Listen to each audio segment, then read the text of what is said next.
Good afternoon, everybody, and thank you for joining today's webinar titled Effective Sleep Tips for Mom and Baby During Quarantine.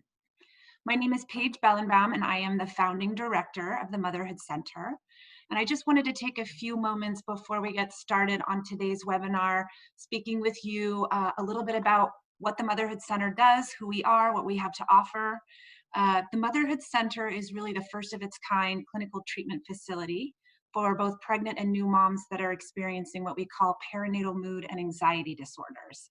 The acronym for that is PMADS, and most people actually are more familiar with the term postpartum depression. So we specialize in providing support and treatment to women in the perinatal period that are experiencing anxiety, depression, OCD, and a number of other diagnoses and symptoms in the perinatal period. And like so many other organizations in this time of coronavirus, we've been able to bring all of our treatment options onto a virtual platform. So that includes outpatient therapy with psychologists and social workers that are skilled and trained in working with the perinatal population, reproductive psychiatrists that specialize in taking medication during pregnancy and postpartum. And really what we're mostly known for is our day program, which is a program that meets 5 days a week, 5 hours a day, for new and expecting moms that are having a very, very difficult and challenging time with the transition to parenthood. With this overlap of coronavirus, we're seeing many, many more women that are struggling through this already delicate and challenging time. This is a great opportunity for women to find a sense of community, get really extensive wraparound treatment and care, and start to feel much better, much faster. And then we've also started to offer a whole number of different webinars on topics that are related to new and expecting parents, making the transition to parenthood, the transition to working from home and trying to navigate childcare, ways to manage anxiety and stress, a whole bunch of different things that we really are hopeful will provide support, education, and skills to new and expecting parents during this time.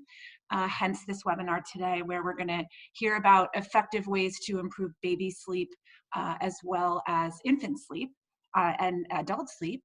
And then another thing that we've really been increasing are support groups. So we have a PMADS support group that's been going strong for some time now. We just offered a dads and partners support group. We have a working mom support group, a support group for women that are pregnant in the time of coronavirus. So please check out our website at www.themotherhoodcenter.com and learn a little bit more about what we are offering. So a few ground rules before we get started with today. If you could please keep yourself muted throughout the webinar. If you have a question for one of our presenters, it's fine for you to type it in at any time by using the chat function that's located on the lower bar of your screen. And this webinar will be recorded and available on our website, hopefully by early next week. So if you wanted to go back and review anything, or if you found this helpful and you want to suggest it to a friend or family member, you'll be able to access it after the fact. Now I'd like to take a moment to introduce you to our speakers for today. Our first speaker, Alexandra Woods, is a clinical psychologist at the Motherhood Center and Weill Cornell Medical College. She's an expert in CBT for insomnia, that's cognitive behavioral therapy, and helping new and expecting mothers get more restful sleep, which is something for those of us who have been a new or expecting mom know is an incredibly valuable thing to have. We are also joined by Hadley Stewart, and she is a pediatric sleep consultant and founder of Bon Nuit Baby. She's based in New York City with her 2-year-old and 6-year-old, and she's worked with hundreds of families to help them get back to sleep and get back on track. So I just want to thank you both for joining us today. Welcome to this webinar. Had a chance to know you both very well and familiar with your work, and I feel very confident that what you're about to share with our listeners is really going to help people in a time where sleep is more important than ever before. And so want to start off with you, Hadley, with the first question. And I thought just for the flow of today's webinar, instead of sticking in baby category and mom category, that we would just go back and forth and have a very fluid conversation about both of your experience and some questions we can answer in each of these areas. So I'm going to start with you, Hadley. Kind of a big question, but from the families that you've been working with, what are the biggest stressors right now when it comes to sleep with baby?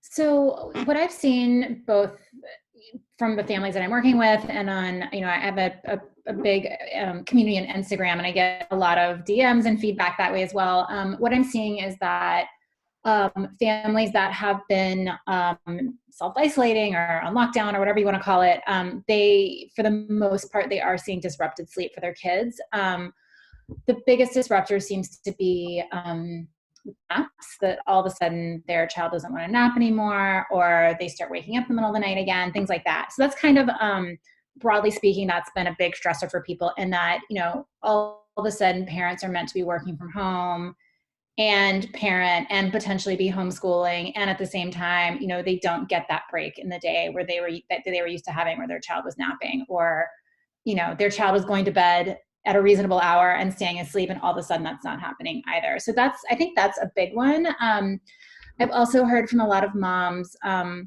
with babies who they're really struggling to get them on a consistent schedule. Obviously with newborns, you can't really be on a consistent schedule yet. So figuring out routines and rhythms for newborns, but also I've been working with a lot of families trying to get babies 4 months and older on consistent schedule, so that the parent knows that their first nap is at this time and their second nap is at this time. And that not only is better for the child, but also, especially again, for parents that are trying to work from home, that gives them blocks of time that they know they can work or zone out or take a nap, or whatever they need to do for their mental health or for their productivity during that time. I've heard a few new parents and friends saying that just because of how different everything is right now, that they're keeping babies up a little bit later, that everybody's going to bed at the same time, that they kind of feel as though all of that structure and routine that they originally had in place prior has kind of fallen to the wayside. Are you seeing some of that as well, Hadley, in some of the work that you're doing with new parents?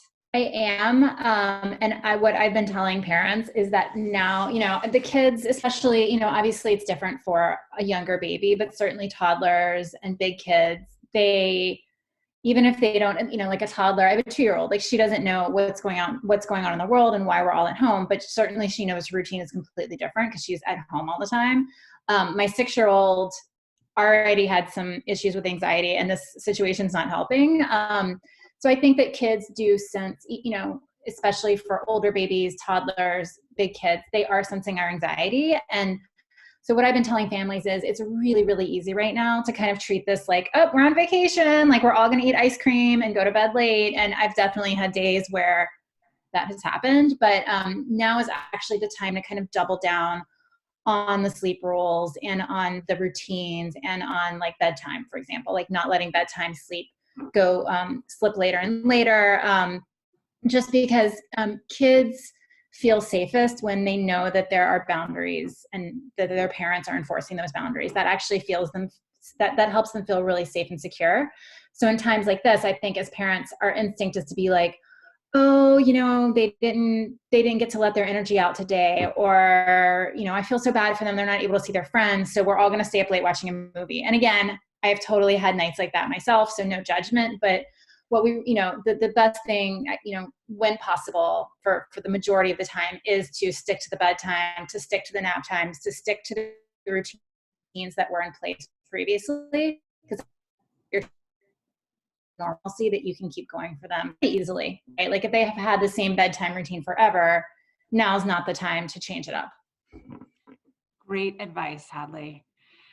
Alexandra, many women experience being tired all day, and they can doze off at the drop of a hat when they lie down to take a nap. But then at night, they have a lot of challenges falling asleep. What can women who are experiencing this do? That is a great question. And I think, a lot of people right now, because we're staying home all day, maybe working from home or taking care of the kids during the day, there's these extra opportunities to lie down and take an extra rest and to nap during the day. But what happens is this might actually be something that fuels insomnia during the night. So it's important to understand when we talk about naps that there's two systems that regulate our sleep.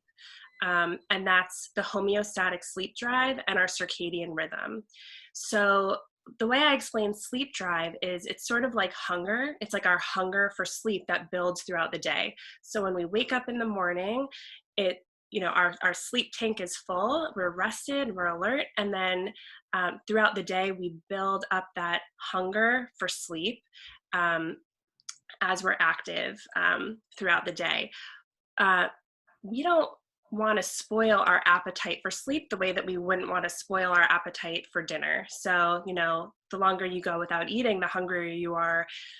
If you have junk food, you're not going to, sit down to a nice big meal. And the same is true for our sleep. If you take naps during the day, it has the potential to disrupt that sleep drive that you've been building all day long. So the recommendation, even though it's so tempting to get in bed and take that quick nap while the kids are napping, or to, get a little extra sleep in between your meetings, the recommendation is really to cut down on any daytime sleep so that you can build up that sleep drive and really crash when your head hits the pillow at night.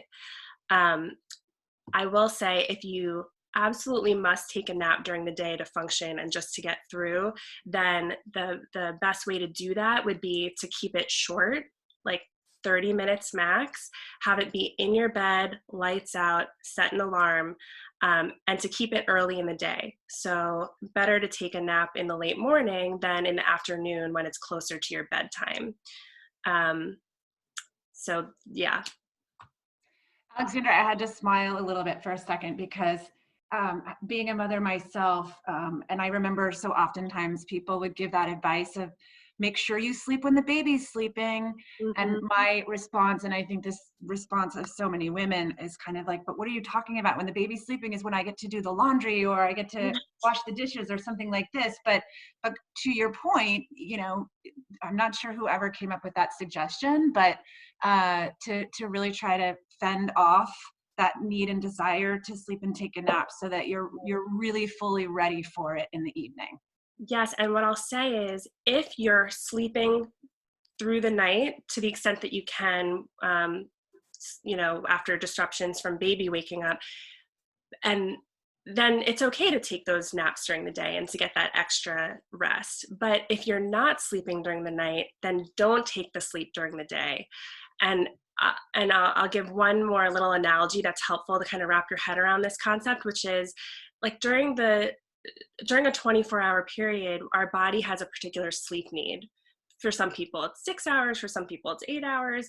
But your body is going to get that within a 24-hour period. And it's better to have that consolidated at night and to sleep through your 8 hours than to get it here and there. It's sort of like, I love this analogy. If you had like a ball of cookie dough and you wanted to make a cookie cake, but you were spreading it over this huge pan that didn't really fit the amount of dough that you had, then the dough would be broken, it would be burnt, it wouldn't be like a nice consolidated cookie. But if you have a pan that actually fits your sleep need, then you get a nice, solid, baked through cookie. And that's how you can think about your sleep. It's always better to get solid, continuous sleep at night than to have it be broken up with some at night and some during the day. So when possible, move it to the nighttime. I love that analogy, and sadly, because I was not born with the ability to cook very well, I tend to my cooking making skills tend to reside on the first example. Hadley, what's your advice for parents who are suddenly struggling to work from home? We hear this so much right now. Provide childcare and juggle their child's sleep schedule all at once, all under the same roof.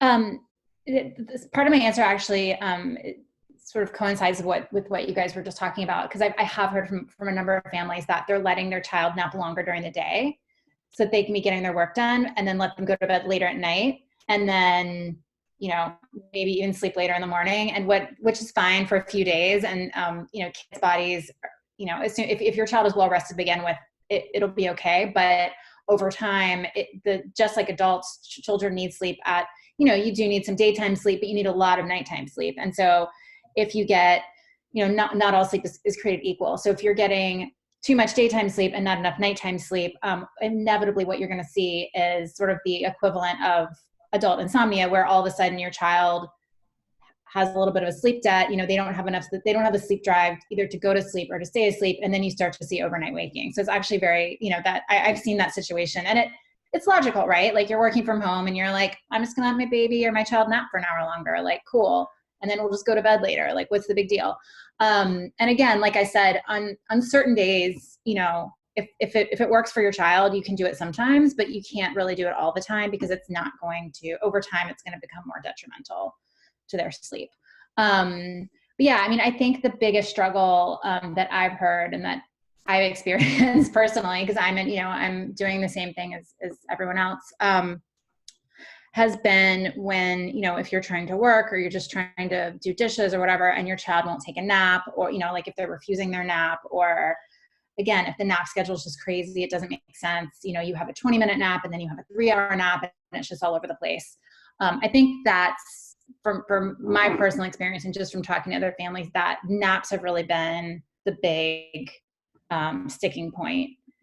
Obviously, if you know that your child naps, I don't know, from 9 to 10:30, and then from 1 to 3:30, and you can kind of count on that, and that's reliable, then that makes it much easier for you to plan your day, knowing that you do have those pockets of uninterrupted time. For babies and toddlers, for those of you who are in that situation, for most of the time, for babies 4 months and older, if they're taking 30-minute naps, for example, and it's been an ongoing problem, it might be time to look into some sort of nap training to help them understand how to connect their sleep cycles. A lot of families are doing that right now. It's not fun, but a lot of families are using the fact that they are home and they can be super consistent during the day, and they can't, they don't have a million play dates, and they don't have a million classes to go to, that they can kind of be super consistent. They are using this time to kind of take care of those, the underlying sleep problems that are there. It is such a hard time, right? Like, I totally can understand how parents would feel compelled if they're on a call or Zoom or something like that, and the baby's sleeping 15 minutes longer, 20 minutes longer. I can just get a little bit more work done. But how ultimately in the long run, we're breaking down the structure that babies so desperately need during this time. So yeah, I get the temptation, and I think you're making it very clear that, like, despite this new normal and environment that we're in, it's not a time to break down some of the hard work that we've put into establishing the sleep patterns that we've already accomplished with our babies, but to hold strong and stay steady. Yeah, it's sort of like, and I think the other thing to remember is that we don't know how long this is all going to last. I know when we first started self-isolating, I was like, perfect. Like, let me order all of the cookie dough and eat all of the ice cream. Like, you know what I mean? Like, I was just like stress eating basically. And then, you can only do that for so long, and I think it's similar with sleep and with, all these other things, is that, we don't know how long, we don't know what the new normal really is even going to look like. And so we kind of have to assume that we have to go back to getting back to as normal as possible, even under these really impossible situations. I mean, we're all in our own ways in impossible situations. And it's figuring out how to, even if you have to create new routines and new schedules, that's fine. Like, if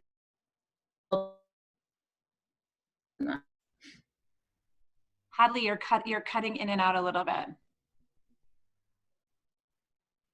Oh, can you hear me now? Yes, we can. We just missed the very tail end of what you were just saying. Okay, sorry. I was just saying that, even if you do need to create new routines or schedules, but that's fine, but you do need to be consistent within that,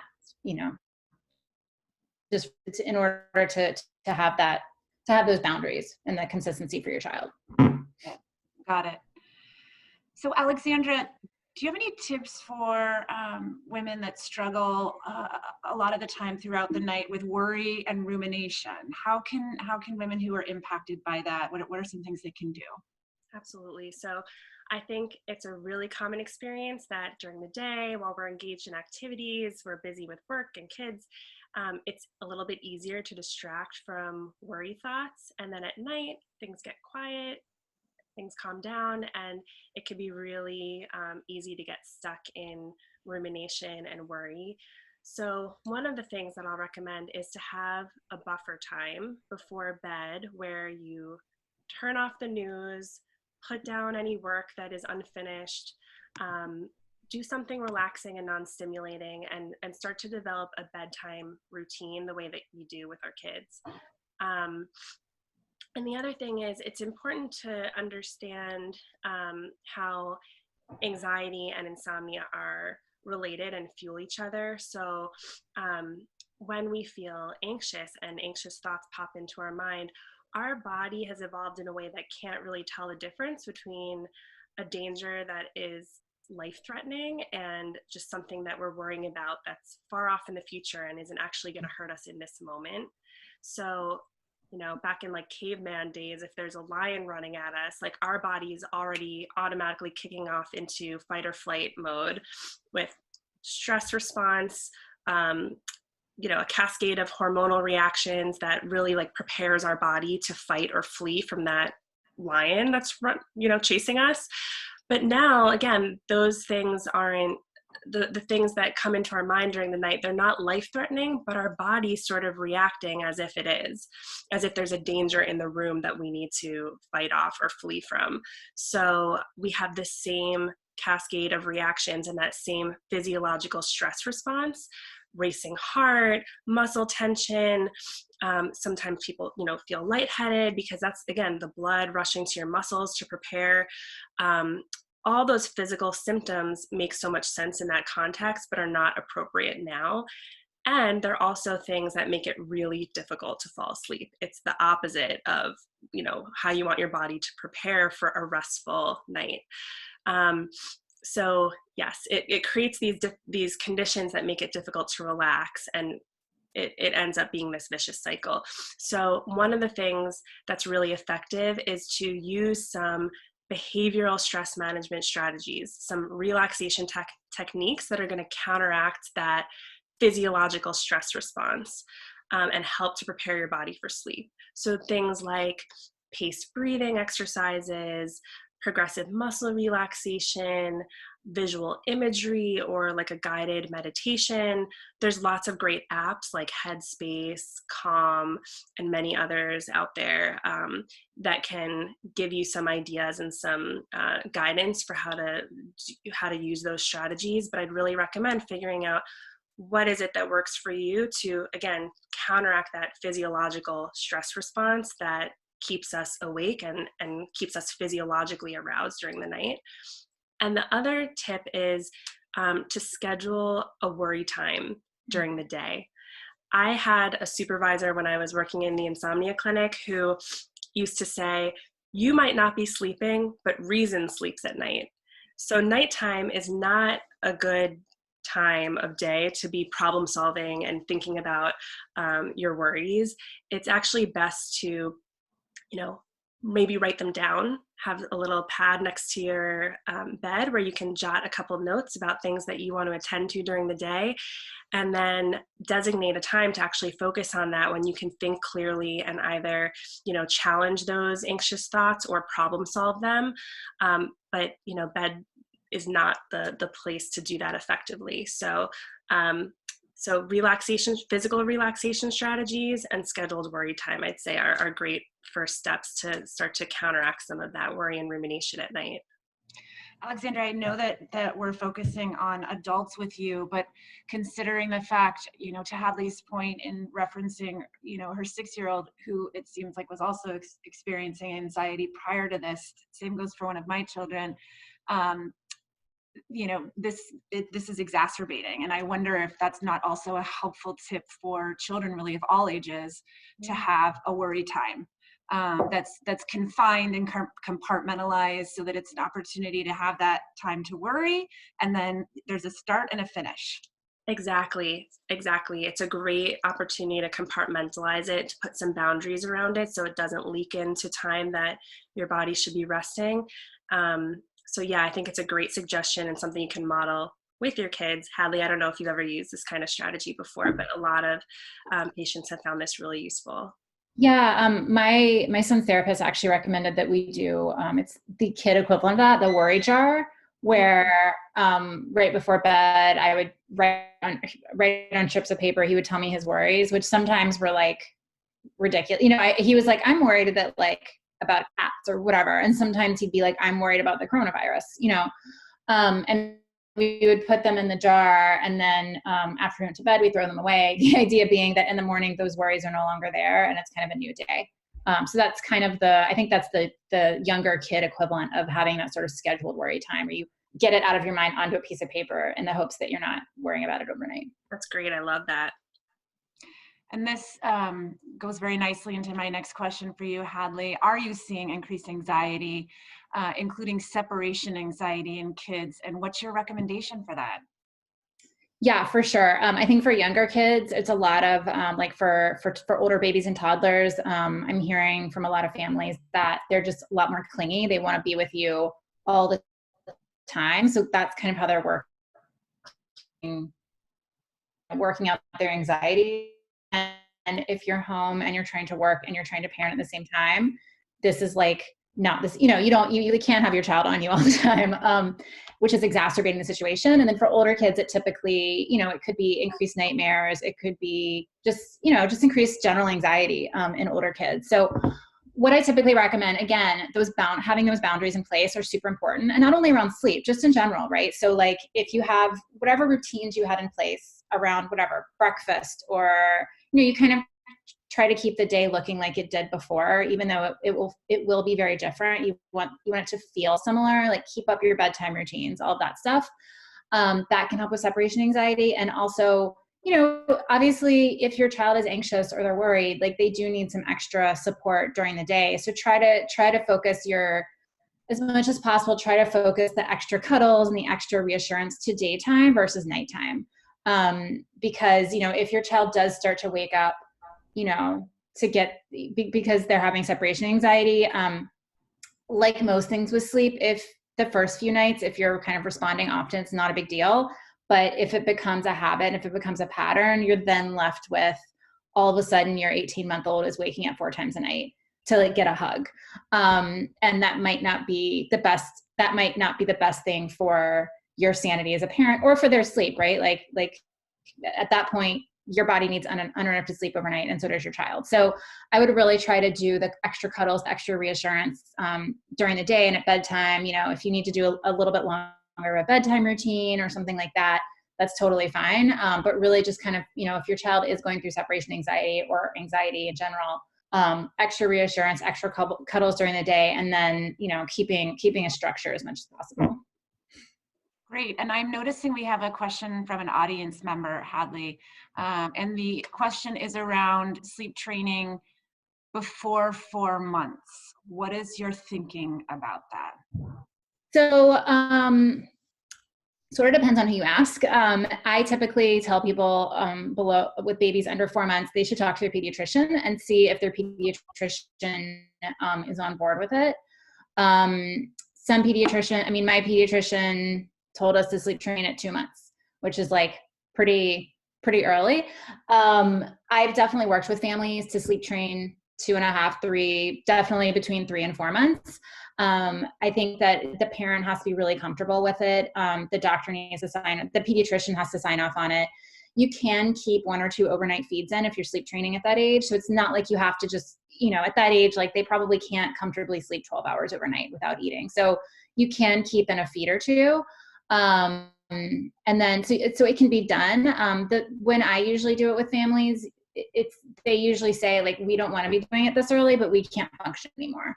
If a baby's waking up, if a 3-month-old is waking up every single hour, between 10 p.m. and 6 a.m., there's only so long that the family unit as a whole can kind of sustain that. And so at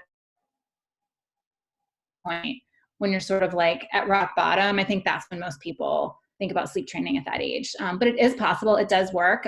There are various options in terms of like methods you could use, but I would recommend as a first step talking to your pediatrician about whether or not it's appropriate and how many overnight feeds your pediatrician would recommend for the age of the baby, and then kind of start. That's kind of your starting point. Great, thank you for answering that.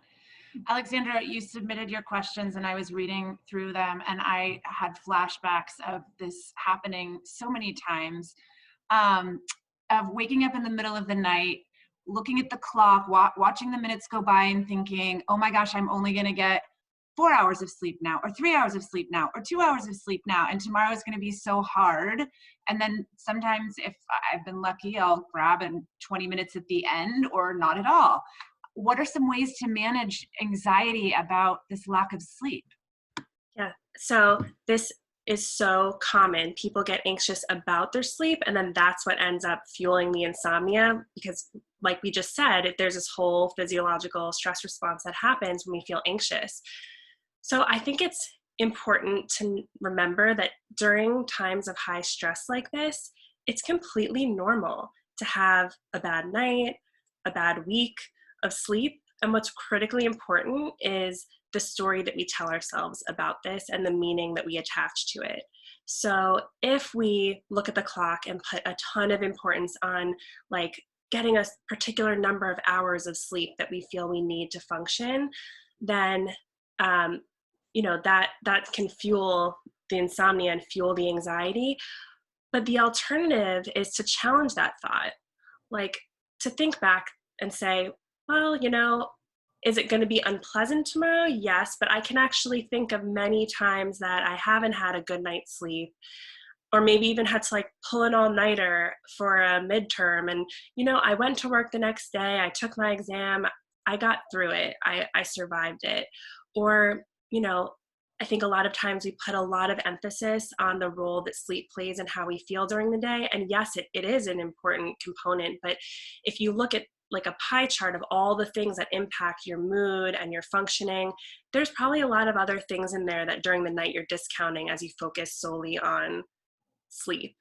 So it's, again, to sort of look at it with like a bit of a more realistic, objective perspective that like, it's not going to be pleasant, but you'll survive. And also it's important to note that there is a reason for your insomnia right now, right? Like this is a really high stress time and that is temporary. So when there's something external that's disrupting your sleep, like anxiety, like your baby crying and waking you up during the night, we consider that acute insomnia. And that resolves typically once the initial stressor and whatever is initially disrupting your sleep is no longer present. What makes acute insomnia develop into chronic insomnia is usually when we've developed habits during the acute insomnia that helped us to get through the day, but now maintain the sleep problem. So things like taking naps or sleeping in during the day, which disrupts our sleep drive, or drinking lots of caffeine to get us through, or getting super anxious about our lack of sleep. So basically, this comes back to the main point of like, allow yourself to have normal fluctuations in the amount and the quality of your sleep. It will go back to normal if you can maintain healthy sleep habits, just like Hadley was describing around keeping consistency with your kids. Go back to basics with yourself and you will ride it out. So much of the work that we do at the Motherhood Center, as you're aware of, is trying to combat and challenge that like black and white thinking or catastrophizing, right? Mm-hmm. By encouraging women in particular to tell ourselves a different narrative, right? And I love what you were saying in the beginning of, instead of jumping to conclusions that if I don't get this sleep, then everything's going to be terrible tomorrow, that, we challenge that thought and replace it with a more helpful thought, or an example of how and when this happened once before and it was okay. It wasn't as bad as I thought it was going to be. Or, I was a little tired, but I made it through. That can be such an effective tool to just change the lens and narrative in which we're experiencing the situation through. Exactly. Just like you're saying, it's the narrative, it's the way we respond to those anxious thoughts. And it's often helpful to test that out and practice that during the day so that you're not trying to access those cognitive restructuring skills during the night when, that part of your brain isn't functioning at its best. So if you can practice that during your scheduled worry time, then you can really bring in some of those alternative responses to your anxiety during the night. Hadley, a lot of kids are not getting the same physical and mental stimulation that they were previously to shelter in place. How does or doesn't that affect sleep? And are there ways that parents can help kids combat that? Yeah, I think the answer is that for most of us, especially if you live in a suburb and you have access to a yard, then obviously your kids can be out, and insofar as you're able to get them to run around or whatever. I think for parents in living in cities, it's a lot more difficult because, you can go on walks, like they can kind of run, but it's not the same. I think that there's no universe in which kids who were in daycare or in school are possibly going to get the same mental and physical stimulation as they were, just because we're not teachers and we don't have 12 kids in our house, right? Like my daughter was in daycare, so they weren't going outside all day, but she was constantly surrounded by like 8 other kids who they were all talking and interacting and, running around. My 6-year-old was at school. They had PE twice a day. Now I can take my son out twice a day for a walk, but he's not going to run around like a banshee like he did at PE or, like at his recess or whatever. So I think that they're not getting the same mental and physical stimulation, but it's not because we're doing anything wrong. It's because, again, this is an impossible situation. For those of us that have essentially been indoors for the past month, I think it's really those first 2 weeks where the lack of just the change in routine and the lack of physical stimulation affected sleep the most. I was just talking to a sleep consultant working in Italy. So they've been on lockdown, like serious lockdown for, I think, 6 weeks now.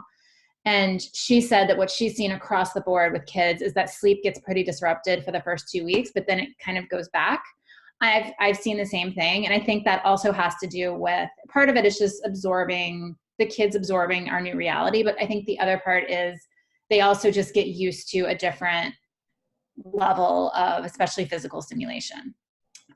So no, kids are not going to get, it's probably not going to happen, but I don't want any parent out there to feel bad or like they're not doing a good job by providing that, because I don't think that we can't recreate daycare or a nanny share, or even if you're a stay-at-home mom and you're with your child all day, you probably are on lots of walks. You're probably doing play dates. You're, I don't know, taking them to the library. Like, it's just stuff we can't access right now. And that's, there's nothing we can do about it. So I did see that disrupting sleep both in my kids and in my clients' kids for the first few weeks. I see it slowly starting to stabilize. And I think my best guess is that our kids are just getting used to, like, their bodies are getting used to a new normal, basically. The one thing that I would caution with a lot of parents are moving bedtime later because they're like, my kid's not tired because they're not running around as much. They still do need that sleep. The other thing that I've seen is parents are they're like, oh, we'll let them get all of their energy out at like 6 o'clock before bedtime, so they're ready for 7 o'clock bedtime. I would aim, in terms of like physical activity, I would aim for like 5 o'clock or earlier, assuming like a 7 o'clock bedtime. You want to the time before bedtime, like the 2 hours before bedtime, you want to be more like calming. So like quiet play, like dinner, like try not to do screen time. Really try to you want to bring the levels of stimulation down before bedtime. It's the same for adults, right? We don't need to be watching like scary movies at 11 p.m. right before we try to go to bed, because it's going to make it tough to sleep. So it's really the same thing for our kids. Like, we really want to, those 1.5 to 2 hours before bedtime, you want to bring the energy levels down, which means that you need to try to get their energy out earlier in the day if possible. Great, Hadley, I want to follow that up with a question from an audience member. I'm unclear on the age of her baby, but the question is, my goal is for her to sleep from 7 p.m. to 7 a.m. She naps every hour for 15 minutes during the day. I read that she should nap for 1 hour each time. What can I do to help her nap longer? I'd be curious, if possible, to know the age, just because that will change my answer. And so, sorry, she's napping every hour. She naps 15 minutes? Yes. Great. So just to start with sort of the 7 to 7, I think 7 to 7 sort of like a unicorn sleep schedule. Like it seems like like everyone would like that. Anecdotally, most kids don't sleep 7 to 7. It might be 4 months. Old. Yeah. Okay. It might be 6:30 to 6:30. It might be 6 to 6. It might be 7 to 6:30. Like very rarely do I actually see kids that are on a solid 7 to 7 schedule. So if you can't get to that, don't stress out, right? It might be that, I mean, it sounds like your baby's not getting enough sleep during the day in the sense that they probably need to go to bed earlier to make up on that sleep overnight. So if you can't get to 7, if anyone out there is working a 7 to 7 schedule and it's not working out, no matter what all of the books tell you, it doesn't work out for most, it's not the ideal schedule for most kids. In terms of naps, yeah, at 4 months, usually babies are on a 3 to 4 nap schedule. I wouldn't do more than 4 naps at that age. And you do want the majority of the naps to be at least an hour, and that's because the sleep cycle is an hour after 16 weeks. So you want your baby to be getting as many naps with a complete sleep cycle as possible.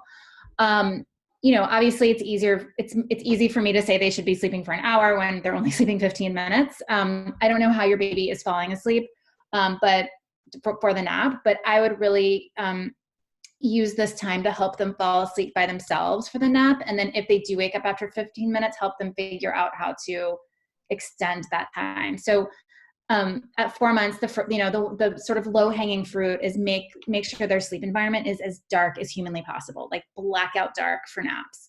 I would, I'm a big fan of white noise for sleep, especially if you're living in a city or if you live in an apartment where there's either external noise from outside or internal noise from within the apartment.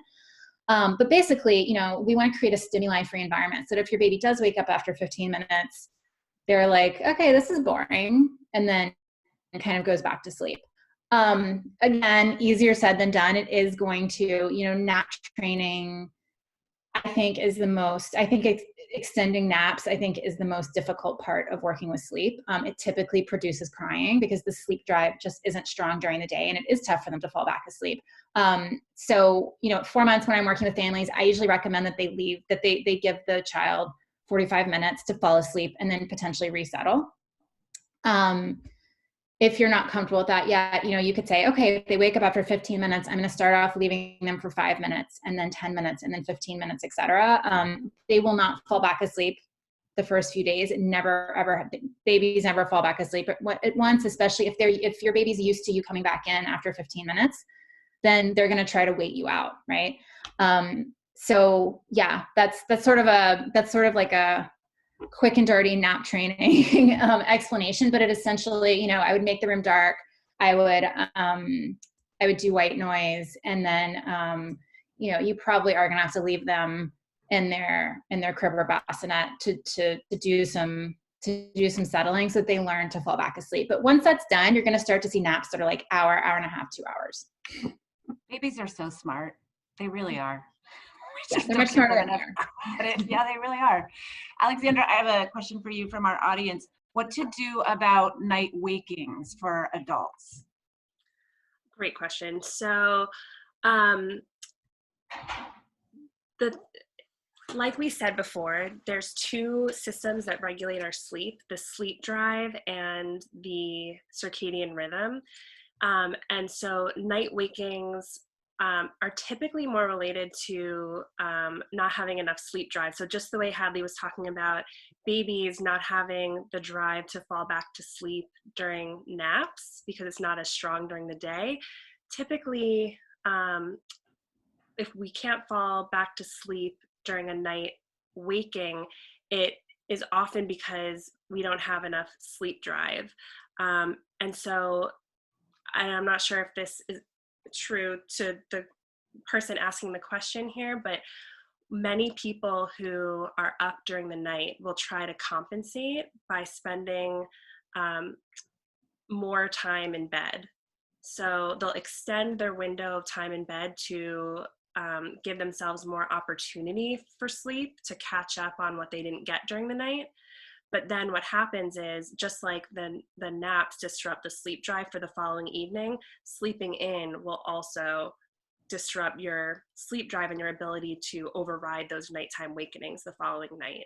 So it becomes this vicious cycle. And so one of the first things that I would look at, if you're having a lot of trouble falling back to sleep during the night and you're up for 30, 60 minutes during the night, would be, can you still set your wake up time at the same time every day so that you reset your sleep drive and build it up for the following night.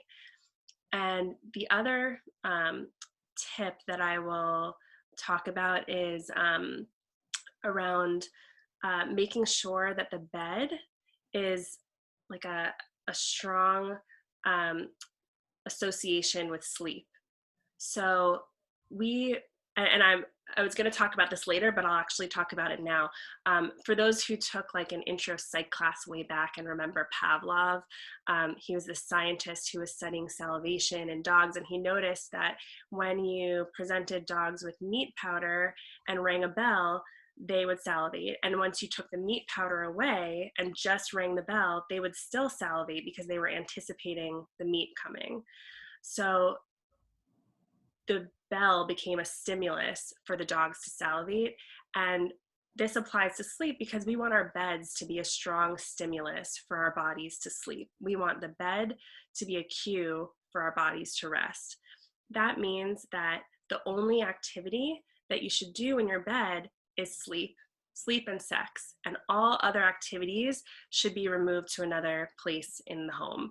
So that's really challenging right now during quarantine, because I know a lot of people are like working in bed or playing with the kids in bed, doing bills in bed, spending a lot of extra time there. And it's really critical to separate the two so that the bed continues to be like a haven for sleep, and you don't create those associations between the bed and other things, including anxiety and wakefulness and things. So this applies during the night, because when you have a nighttime waking, instead of tossing and turning in your bed, you might consider getting up and doing some non-stimulating activity in another location, and then returning to bed after 15-20 minutes once you feel sleepy again, to see if you can give it another try, and just repeat that until you're tired enough to actually fall asleep in your bed.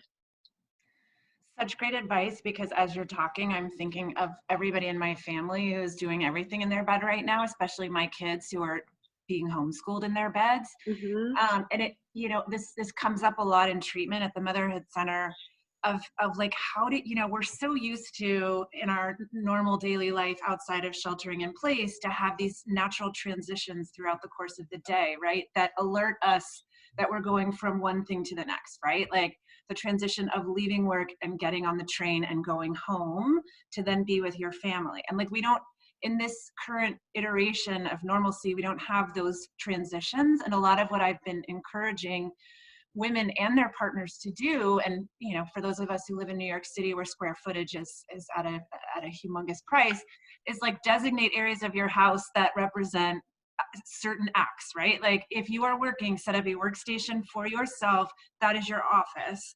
And then when you're done working, then go into the kitchen and make something to eat, and then sit at the kitchen table and eat it, right? And like make sure that you're creating these transitions and separations between what you're doing, because we can't do what we used to do before, but we can designate certain areas to represent certain things. So I think this is exactly what you're saying with sleep. Your bed is for sleeping in, and sex. Absolutely. And that is that was my answer to another question about like how to create better boundaries between work, family time, and sleep, because it can all blur together when we're home for all these things. So exactly what you're saying, Paige, create distinct boundaries between them yourself, and create distinct spaces in your home, and that will certainly help. And it might take some creativity and problem solving if you have a small space. Maybe you live in a studio apartment. I've had college students I've worked with who were in a dorm and really were having trouble separating things, and they'd say, okay, well, when you're doing this during a night wake up and getting out of your bed, even if you can sit at the foot of your bed and make that distinct from lying down in it to go to sleep, even that small difference can be very, very helpful. So, do your best with the space that you have to create some distinctions. I have another question from an audience member with a 1-month-old. She doesn't sleep unless she's in my arms. I had this same experience, which doesn't allow me to sleep because of my fear of SIDS. How can I get her to sleep in her bassinet? I have tried swaddling, bath before bedtime, my shirt in the bassinet. She's tried a lot. Yeah, and I think that, congratulations, first of all, on your baby. It's relatively, I mean, it's pretty common at this age that newborns do need some assistance falling asleep. It's not, I don't want you thinking that you're doing anything wrong or that you're just creating these like terrible sleep habits that will never go away. But obviously, when you are doing the right thing by letting her sleep on you, but you not sleeping, that's the safest option. However, that's not sustainable, right? Because you can't be up all night. My first thought, I don't know your situation, but if you have a partner, if there's a partner in the picture, what a lot of families do in this situation is the parents will switch off. So like one will be awake for an hour with the baby sleeping in them, and the other person will jump in for an hour and they go back and forth. Again, this is not super sustainable, right? That's still kind of a Band-Aid solution, but that might help in the short term just to allow you to start to catch up on sleep. In terms of helping them sleep in their bassinet, it really, for most babies, it's a skill and it's a habit.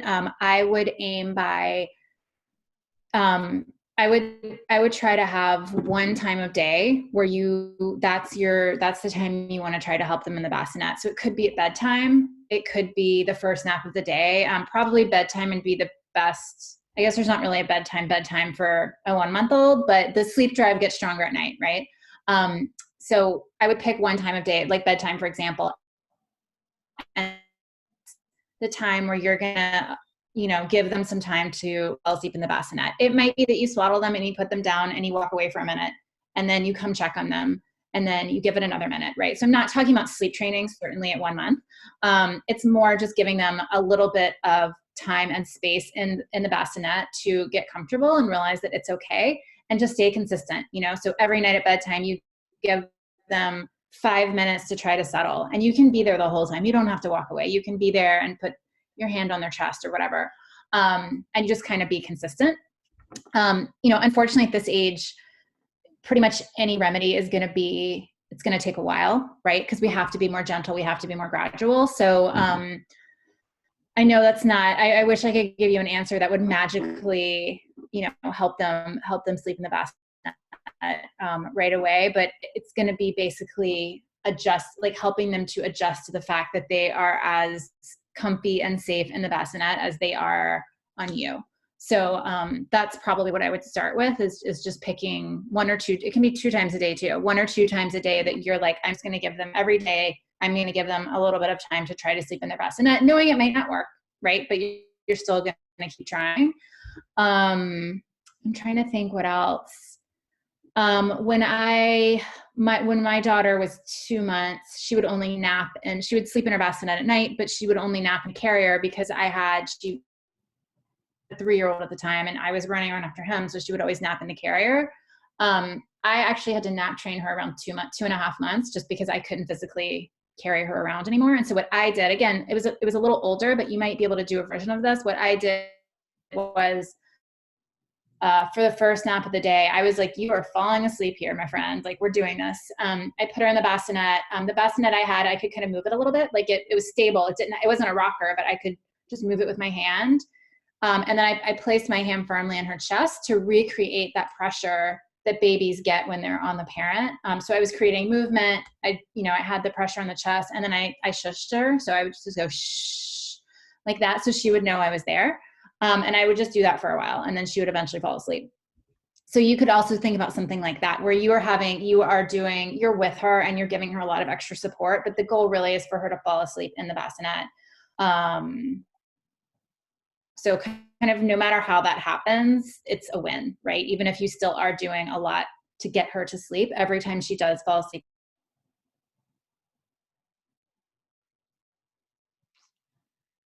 Hadley, we lost you. Sorry. There you are. We missed the tail end. Sorry, did it like that? Okay, sorry. We have a friend in our building who left a month ago, and we've been using their apartment to my husband and I swap out to work in. They apparently do not have the best internet in the world. Oh my goodness. As I'm learning. You know, that, oh, am I still hear me? We lost you for a little bit, but we have you back. Okay, so I was just saying that, you know, when you're trying to teach a baby to sleep in the bassinet, the most important thing is that they fall asleep in the bassinet, you know, even if it's just once a day. And it's okay if that requires a lot of intervention. If you need to be shushing them, if you need to have your hands on them or whatever, that's totally fine. The initial goal is just to have them fall asleep physically in the bassinet. And then I've got one more quick question for you, Hadley. Question from a mom who has a 3-month-old who's starting to only have 40 to 45-minute naps to sleep through the deeper sleep transition. How can she get her daughter to do that? Yeah. That pops up pretty often between 3 and 4.5 months. I would first look at the sleep schedule at 3 months. You still want to be keeping a wake window short. It's usually between an hour and 15 minutes to an hour and 40. Then want to make sure that they're not, by the time they start fussing or rubbing their eyes, they're actually overtired. So one thing you can do is try to before they're overtired, because that's going to actually allow them to sleep longer. And then the other thing you can do is if they sleep for 45 minutes, you can leave them for a little bit to see if they'll resettle. Again, I'm not talking about leaving them to cry for like 20 minutes or anything, but you can kind of, give it a little pause to see if they can resettle in between sleep cycles. Great. Thank you for that. Alexandra, pregnant women are often advised to get their sleep in before the baby arrives, but sleep can be challenging during pregnancy, especially in the last trimester. Any tips specific to improving sleep during pregnancy? Yes. So that second process I talked about that regulates our sleep is the circadian rhythm. And this is regulated by hormones and therefore is impacted during pregnancy and postpartum when there are like major hormonal changes occurring. So that's actually why like shift workers like nurses and flight attendants sometimes are more likely to experience disruptions in their menstrual cycles, because our sleep is connected to fertility hormones. And so just first of all, know, for those of you out there who are pregnant and experiencing difficulties with sleep for the first time, that this is a time in life when many women experience sleep disruptions. And I was actually just reading a study that said, I think it was like 60% of women who were surveyed reported that pregnancy was the time in their life that they had the most challenges with their sleep. So it's very common. It's also, often contained to the time that you're going through these physical changes. And also know that like you may need more sleep than usual, due to changes in your body's sleep need and all the resources that are being redirected to like growing this little human inside of you. So you may need more rest. If you were someone who functioned great with like 6 hours of sleep before, you might need 7-8 hours to feel like alert and function well throughout the day. And so give yourself that extra opportunity. This is a time when I would say you could extend that window and see if your body's able to fulfill that sleep need with a little bit more opportunity for sleep. A couple other tips. You might want to try having a light snack before bed. Sometimes, your blood sugar will crash in the middle of the night and you find yourself waking up at like 4 a.m. completely ravenous. So if you're eating like an earlier dinner, think about something light before bed, like a piece of cheese, or some crackers, something that can just kind of help tide you over in those early morning hours when you wake up hungry. Also, oftentimes you're waking up during pregnancy, especially in the third trimester, having to use the bathroom a lot. And so that unfortunately isn't something we can completely fix, but you might think about like starting to drink less water before bed and having some buffer time so that that's less urgent during the night. You may also be having some like physical discomfort, hip pain, and things that are challenging around what position you're sleeping in. So think about, yoga, prenatal yoga, body pillows, and some problem solving you can do around getting comfortable in your bed. This is also a time when it's very common for women to have restless leg syndrome. And so a warm bath before bed, certain exercises, or you might even talk to your doctor about trying an iron supplement. Those might be strategies to help with restless leg if that's coming up for you. And also keep in mind that during pregnancy, you're more likely to have disordered breathing due to respiratory changes during pregnancy. So you might actually develop gestational sleep apnea. And this is when you're actually you stop breathing during the night, and your brain wakes you up to get oxygen. And it's often so brief that we refer to them as micro awakenings. Like you don't even know that you're waking up through the night to get more air, but that means that you might be spending 8 hours in bed that you think you're asleep, but actually it's disrupted every hour or even a few times an hour. And so you're not getting that continuous deep sleep that helps you feel refreshed the next day. So if that sounds like you, and maybe snoring or waking up gasping for air might be signs of sleep apnea, you might want to talk to your doctor about having a sleep study to test whether that's actually the issue, because people with sleep apnea will report, I'm sleeping, like I'm getting adequate hours of sleep, but like I wake up feeling like I just ran a marathon. I don't feel rested at all. So those are a couple of things to kind of keep an eye on. I was reminded of the U pillow that became my best friend in both my pregnancies, to the point where even after I had the babies, I was like, no, I think the U pillow needs to stay, which left very little room in the bed for my husband, but it was a hard thing to get out. We had the same experience, those huge body pillows, but they can just fit in, just right so that you can get a little bit more comfortable. Totally. Hadley, I have a question for you. You're muted, just so you know that. At the Motherhood Center, we do a lot of educating of all kinds of providers that come in contact with new and expecting moms, just to help them have a general sense of how to recognize PMADS. And if they notice a mom, is in distress and feeling anxious or depressed, to make a referral in a kind of safe and caring way to perhaps get more support.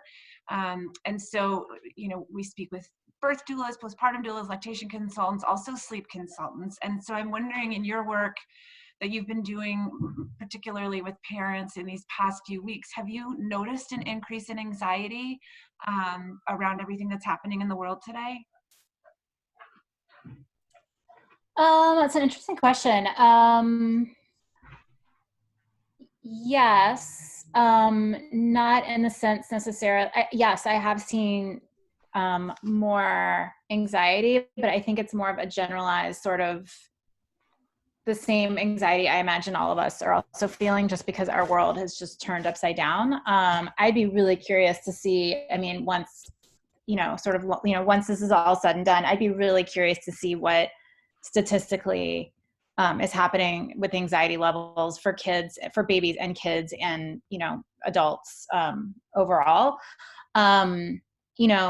I have a friend who gave birth maybe a month ago in DC, and she already was sort of prone to anxiety. And she just sits around worrying about, like, she won't let a delivery person near her house because she's worried that her baby's unvaccinated, and so, the fact that she can't safely get out, she doesn't feel like she can safely take her baby for a walk, or she doesn't feel like she can, they're basically eating like chicken nuggets and French fries because she's worried about a delivery person getting near her house because of her newborn. I think I think the logistics of this, especially if you have a newborn, a lot of the I think what kind of keeps us all sane during the first couple of months after having a baby is that, you can go meet with other new moms. There are a lot of in-person, you have your mom's group, or you have your baby nurse, or you have your mom there. And I think for a lot of people that's been taken away. They had these plans for people to come help support them, and all of a sudden they can't.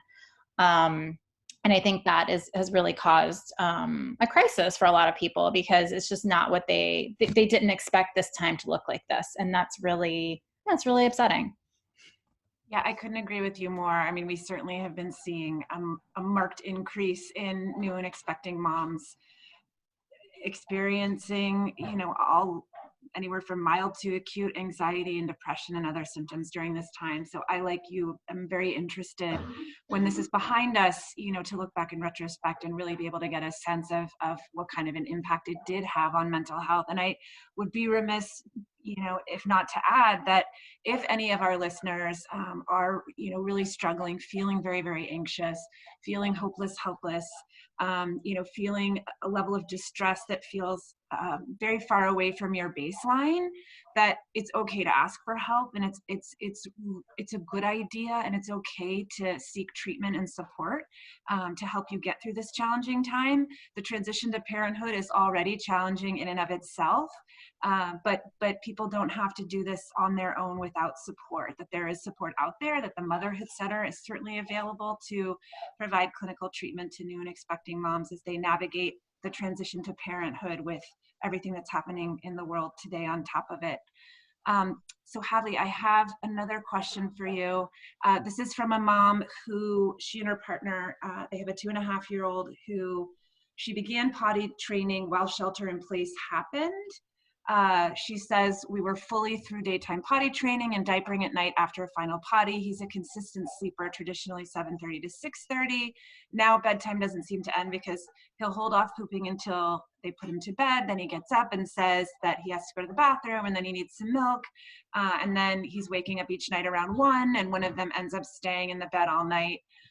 We don't want to confuse him, but are also kind of flailing and dreading bedtime like never before. Yeah. And I think that I think sort of kids, as they start to, I'm not a potty training expert by any means, but I do see that it really, especially nighttime potty training, can definitely disrupt nighttime sleep. And part of that is because when we as parents are like, we're potty training, we're doing this, we're very invested in that. And so if, for example, your child is like in the middle of the night is waking up saying they need to pee or whatever, we're like, oh, we gotta go. Like, let's do this. Right. Cause we're like, this is working. Like we have to, like, we're in this process already. So again, not a potty training expert. I typically, in my family, I prioritize, when I potty train my son, I prioritize sleep over potty training. So I'm not always the best person to ask about potty training questions, but I would say, generally speaking, in terms of these like requests at bedtime, I would try to anticipate as many as possible. So obviously, you can say at 6 o'clock, you can say, do you need to poop? And, you can't make him, right?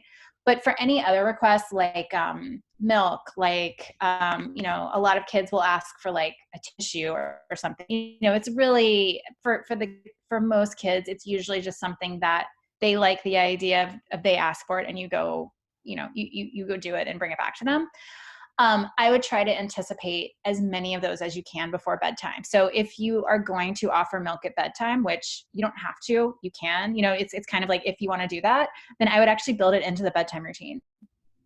So if you're going to have nighttime milk, that's cool, but do it, say, all right, like, here's your milk. This is the last milk we're having. And then, we're going to brush teeth or whatever. For requests like water or tissues or whatever, again, try to anticipate that. So as you're going through the bedtime routine, you're like, here's your water, here are your tissues. You basically want to create a situation where in your child's mind, you're not sort of capitulating to their demands at bedtime. Again, it's different with potty training because you can't force them to pee. You can't force them to poop. What some of my clients have done in a similar situation in regards to potty training is they will, you can make 3 like pass cards, which essentially could be an index card, a piece of paper, whatever, it doesn't matter. And you give them 3 of them, and they, if they need to pee and you need to help them or whatever, or poop or whatever, they give you one of the cards. But once they're 3, you're done. Like, you're no longer you're not going back in there basically. It can be more difficult with potty training because like, you know, do you really want them to like pee in their, I don't know if your child's in a crib or a bed, but like, do you really want them to like poop there or whatever? But that typically does work pretty well for sort of those bedtime requests. I think that kids between 2 and 3 or between 2 and 4 are amazing at prolonging bedtime. Like they're so smart and they know exactly what buttons to push. So, you know, my son started to say, "Oh, but I'm scared." And at first I was like, "Oh my God, of course I'll stay with you." And then after a few weeks, I was like, "I don't think you are. Like, I don't know, you're not actually." So kids are really smart at that age. They definitely know how to get us to like do their bidding. So I would just basically figure out what you want bedtime to look like, codify it. Like we read 2 books, we sing 1 song, I sit with you for a minute, and then, you know, kind of we're done. Always do the same thing and try to anticipate all of those requests and build them into the bedtime routine. That's kind of a general answer. The potty training answer obviously is a bit more complicated, but I'm also not a potty training expert.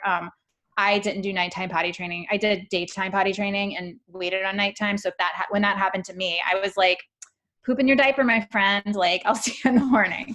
So a potty training expert would not give you that advice.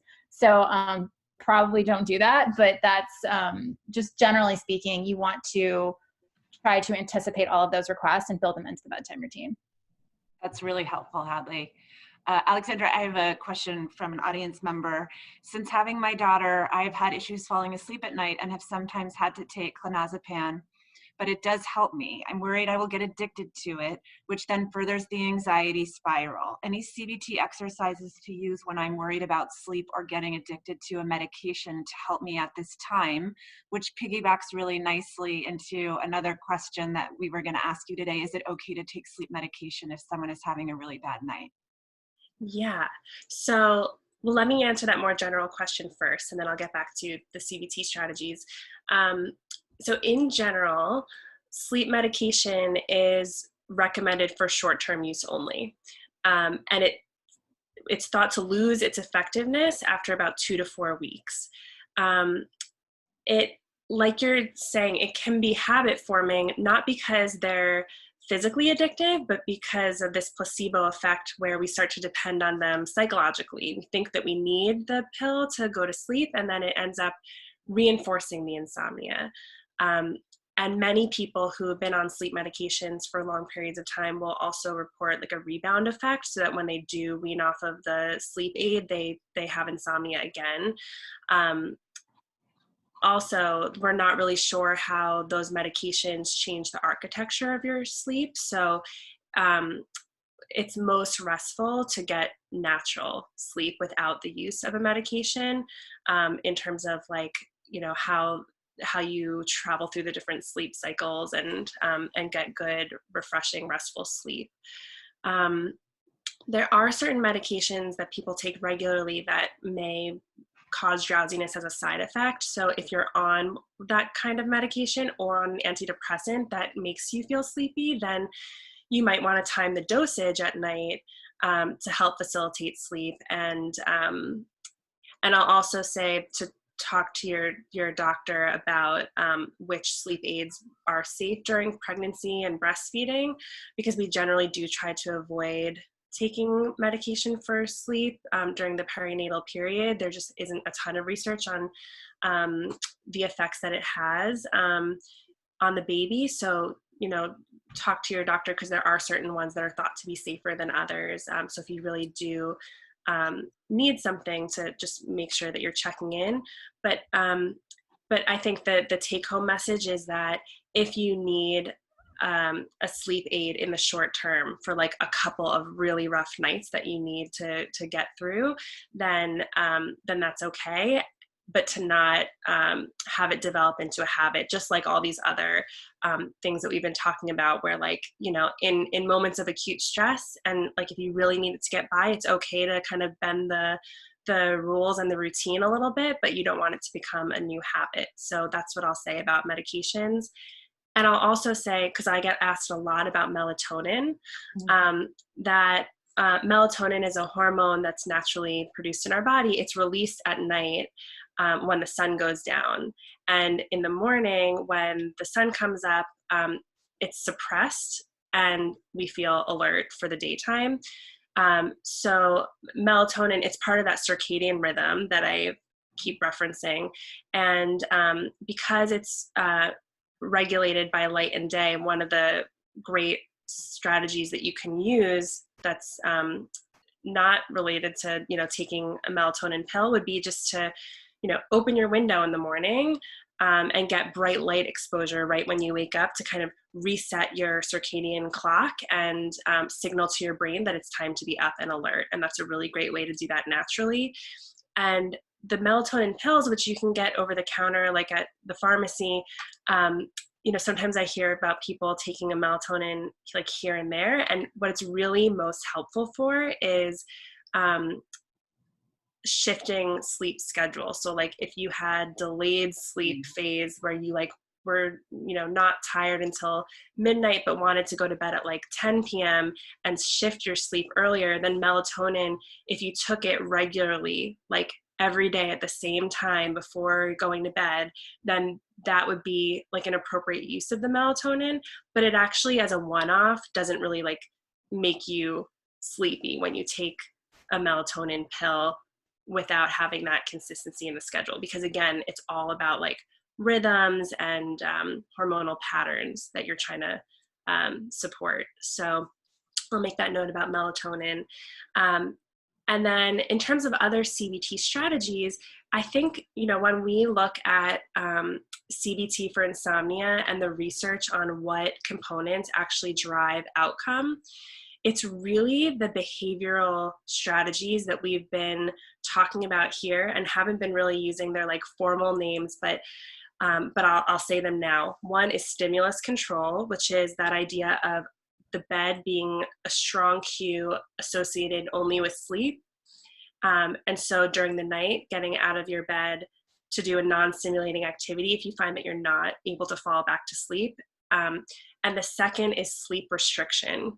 That's the other component that's been found to really drive outcomes with CBT for insomnia, where you maintain a window of time in bed that actually meets your body's sleep need. And you don't overextend that to try to compensate for poor sleep, because that ends up disrupting your body's natural sleep drive. So those are the really big ones, along with, the other sleep hygiene strategies that we've been talking about here. And some of the cognitive strategies are certainly helpful too. Like we were talking about earlier, Paige, challenging anxious thoughts and coming up with a new alternative response that's more helpful during the night. But it seems to be the stimulus control and the sleep restriction that are the components of therapy that are really powerful for changing and improving your sleep. Great. So I have one more question for both of you. I'm going to take from the audience before we end this incredibly helpful webinar today. Hadley, question for you. Is there an age where any sleep or falling to sleep habit becomes hard to eliminate for babies? Like a sleep association, I assume? Yeah. Yeah, I mean, yes, sort of. My general rule is that if your baby is unable to fall asleep by themselves, at least some of the time by 4 months, you're probably going to need to do some sort of intervention when you're ready. When I do newborn workshops, what I recommend, for expecting parents or parents with younger newborns, I usually recommend using that time between 3 and 4 months to really back away from sleep associations, knowing that every baby almost every newborn, including my own, will have some sort of sleep association, whether it being falling asleep on the mom or falling asleep like while eating or whatever. Most of them do develop them or need them at some point the first few months. But what I usually recommend is between months 3 and 4, coming up with a plan to just gently move away. So for example, if your baby will only fall asleep while eating and they're 3 months old, then I would recommend that the next step could be, okay, they don't need to eat to sleep, but I'm okay holding them to sleep. Like, so I'm going to go there. And then once they're there and they don't need to eat, but they need to be held, you can say, all right, now I want to work on having them fall asleep in their bassinet, but with me present, right? And then once they can do that, you can say, all right, now we're ready for me to be able just to put them down and then be able to walk away. So it doesn't have to be, it doesn't have to be like a sort of sleep training type thing necessarily, but it's, it's almost moving down the ladder of sleep associations. But, if you have a 6-month-old or an 8-month-old or an 18-month-old and they're struggling to self-soothe, typically it's going to take some form of sleep training to help them learn that skill. And again, that does not mean you have to like let them cry it out. But it is about teaching them a new skill, and it's not a skill they're going to want to learn because I personally would love to fall asleep like being rocked by a giant or something. Like that seems like a nice way to fall asleep, right? Babies don't want to fall asleep on their own, and it's something new for them. So it is a new skill that will have to be taught. It's just a matter of when you reach the point that you're ready to do that. Right. Yeah. And one thing that I actually found helpful, having recently sleep trained my baby, is that as quick as new sleep associations can form, they're also, pretty relatively quick to break. So if that, gives any of you hope out there, I know having new routines and things change during quarantine feels like, oh my God, all this work and all this time that I put into creating this this old sleep routine, it feels like it's all for nothing now. And I think it's quicker to get it back in place than you think in the moment. Yeah, that's good advice. Final question for you, Alexandra. Can you take melatonin and sleep aids at the same time? I believe so. I think the melatonin is like a natural hormone that's found already present in our bodies, whereas the sleep aids are introducing some other agent, and I don't think that they tend to interact with each other, but I would check in with your doctor, of course, regarding what other medications you're taking and any potential interactions. But I'm not aware of any problems with taking an over-the-counter melatonin supplement with whatever you may be taking to aid your sleep. Okay. Anything that I missed, anything that you want to make sure our listeners know that you haven't had a chance to mention or you think is of particular importance? You guys covered so many amazingly helpful tips and ideas. Anything else that we want to let our listeners know before we end for today? I think I would just say that, as I've said in Pages, you've said a couple of times, Alexandra, you as well, like these are not normal times. And, I think that everyone in one home, oftentimes a small home for long periods of time, really exacerbates whatever issues were there to begin with. And that almost creates an impossible situation at home. And then you also have this impossible situation externally of it's not safe to go outside, So, given that these are just extraordinary times and these are impossible situations on top of impossible situations, I would just remind everyone that, just give yourself some extra grace and give yourself some extra, if you can, set the bar a little bit lower. I feel like my bar is like rock bottom right now. Like anytime I get through the day and I haven't like had a breakdown, I'm like, sweet, like today was a good day. Again, that's not something that's sustainable forever, right?